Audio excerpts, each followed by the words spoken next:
لو انت ست متجوزة في راجل بيلف حواليكي علشان يخرجك بره مسار العلاقة الطبيعية اللي انت عايشة فيها، علاقتك بزوجك وأولادك، صدقيني الراجل ده والله مش زي ما انت متخيلة خالص. ده مش الفارس اللي جاي ياخدك على حصان أبيض ويعيشك أجمل قصة حب. ده مش اللي هيعيشك في جنة.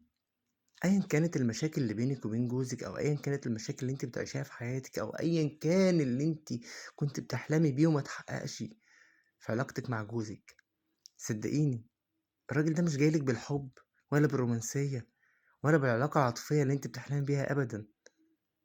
الراجل ده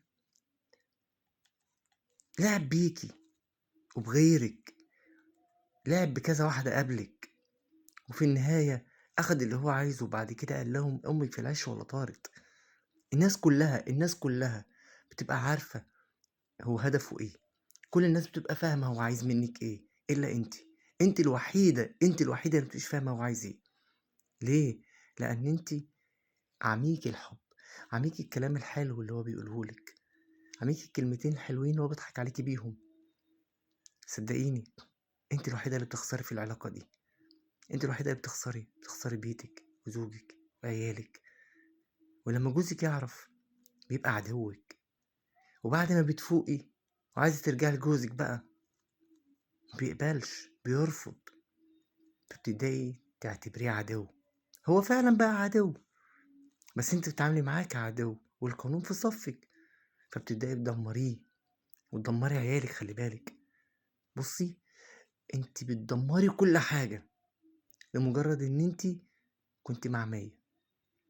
واحد مش محترم، مش معندوش دم، معندوش اخلاق، معندوش دين، ما يعرفش ربنا، خببك على زوجك.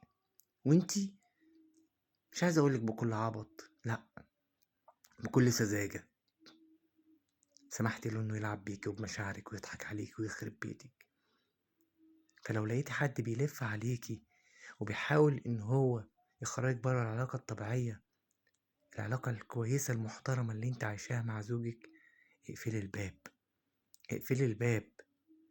اقولك قولي لجوزك، صدقيني جوزك هيبقى اكتر حد يقدر يتصرف في الموضوع ده، هو الوحيد اللي عارف يوقفه عند حده.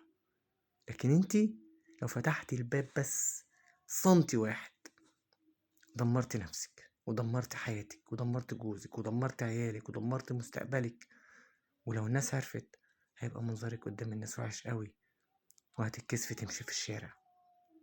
التخبيب التخبيب التخبيب عقاب وحش قوي من عند ربنا.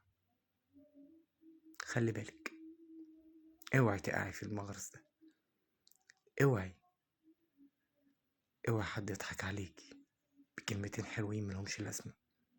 الكلام مفيش اسهل منه، لكن الفعل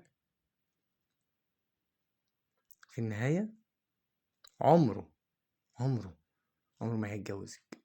بالعكس، هياخد اللي هو عايزه ويرميكي. خلي بالك.